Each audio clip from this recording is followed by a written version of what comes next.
नमस्कार। आज हम रामायण के एक बहुत ही अहम मोड़ पर बात करने वाले हैं। जी बिल्कुल।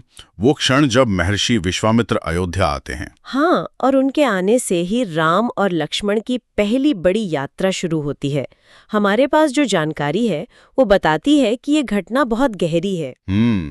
तो चलिए देखते हैं कि ये सिर्फ एक ऋषि का मदद मांगना भर था या इसके पीछे कुछ और बड़ा मकसद छिपा था। सही कहा, क्योंकि कहानी शुरू होती है अयोध्या के राज दरबार से।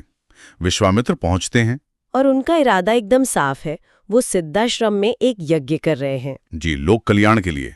लेकिन कुछ राक्षस हैं, खासतौर पर वो ताड़का और उसके पुत्र मारीच और सुबाहु। हाँ, मारीच और सुबाहु, वो यज्ञ में बार बार विघ्न डाल रहे हैं। लेकिन दिलचस्प बात यह है, जैसा आपने कहा, कि वो मदद के लिए सेना नहीं मांगते। नहीं, बिल्कुल नहीं।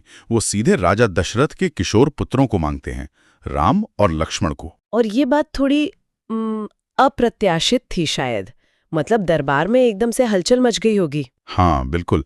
सोचना स्वाभाविक है कि इतने बड़े महर्षि और मदद मांग रहे हैं तो राजकुमारों की, वो भी जो अभी बहुत युवा हैं। और यहीं पर राजा दशरथ की वो हिचकिचाहट सामने आती है। एक पिता का डर जाहिर है, अपने बेटों को जिन्होंने अभी दुनिया नहीं देखी ऐसे खतरनाक काम पर भेजना। बहुत स्वाभाविक। लेकिन तभी राजगुरु वशिष्ठ सामने आते हैं। उनका हस्तक्षेप बहुत मायने रखता है यहाँ। हाँ, ये जानना जरूरी है। वशिष्ठ ने ऐसा क्या कहा कि दशरथ मान गए? देखिए, वशिष्ठ ने सिर्फ ये नहीं कहा कि पुत्रमोह छोड़ो, उन्होंने दशरथ को उनका क्षत्रिय धर्म याद दिलाया, और शायद उससे भी बढ़कर राम के अवतार होने का उद्देश्य। अच्छा। उन्होंने समझाया कि ये राम के प्रशिक्षण के लिए, उनकी नियति के लिए एक जरूरी कदम है। ये सिर्फ यज्ञ बचाने का सवाल नहीं था। ये तो धर्म की स्थापना की शुरुआत थी एक तरह से। बिल्कुल, ये राम के जीवन की दिशा तय करने वाला पहला बड़ा मोड़ था। तो दशरथ मान जाते हैं और राम लक्ष्मण गुरु विश्वामित्र के साथ चल पड़ते हैं अपनी पहली महत्वपूर्ण यात्रा पर। जी। और यहीं से उनका प्रशिक्षण भी शुरू हो जाता है। सुना है रास्ते में विश्वामित्र उन्हें खास विद्याएं भी देते हैं। हाँ, ये बहुत महत्वपूर्ण है। वो उन्हें बला और अति बला नाम के दिव्य मंत्र सिखाते हैं। बला और अति बला, इनका क्या महत्व था? ये सिर्फ थकान या भूख मिटाने वाले मंत्र नहीं थे। ये एक तरह से दैवीय ऊर्जा देने वाले थे। मतलब आने वाली चुनौतियों के लिए, युद्धों के लिए उन्हें मानसिक और शारीरिक रूप से तैयार कर रहे थे। अच्छा, तो ये सिर्फ शस्त्र ज्ञान नहीं बल्कि आंतरिक शक्ति जागरण जैसा था। हाँ बिल्कुल, उनकी अंदरूनी शक्तियों को जगाना, उन्हें भविष्य के बड़े संघर्षों के लिए तैयार करना। और फिर वो ताड़का वन के पास पहुंचते हैं। इसके बारे में तो काफी भयानक वर्णन मिलता है। जी हाँ, वो पूरा इलाका ताड़का के आतंक से उजाड़ हो चुका था। कोई वहां जाने की हिम्मत नहीं करता था। और यहीं राम का पहली बार किसी बड़ी बुराई से सीधा सामना होना था। हाँ, और ये क्षण बहुत अहम है। ये सिर्फ एक राक्षसी को मारना नहीं था। हाँ, ये राम के जीवन का पहला वास्तविक संघर्ष था।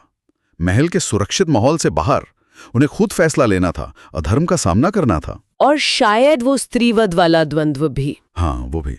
कुछ स्रोत इस पर जोर देते हैं कि राम शुरू में हिचकिचाए थे, लेकिन फिर गुरु की आज्ञा और धर्म की रक्षा के लिए उन्हें वो करना पड़ा। ये उनके चरित्र की जटिलता और धर्म संकट की पहली झलक थी। सही कहा, ये उनकी पहली अग्नि परीक्षा थी एक तरह से। बिल्कुल। तो हमने देखा कि कैसे विश्वामित्र के आने से घटनाओं का एक पूरा सिलसिला शुरू हुआ। राजा का द्वंद्व, गुरु का मार्गदर्शन, दिव्य ज्ञान मिलना और फिर बुराई से पहला सीधा टकराव। जी, ये सब राम और लक्ष्मण के जीवन को आकार देने वाली घटनाएं थीं। और ये हमें सोचने पर मजबूर करता है। यज्ञ की रक्षा तो ठीक है, वो तात्कालिक कारण था। हाँ। पर इस पहली यात्रा का, जंगल के उस अनुभव का और ताड़का जैसी शक्ति से सीधे टकराने का उन युवा राजकुमारों के मन पर, उनके व्यक्तित्व पर क्या असर पड़ा होगा? हाँ, ये सोचने वाली बात है। महल की सुरक्षा से दूर असल दुनिया में धर्म की रक्षा का ये पहला पार्ट उनके आने वाले जीवन के फैसलों को, उनके पूरे वजूद को कैसे गढ़ने वाला था। ये गहरा सवाल है।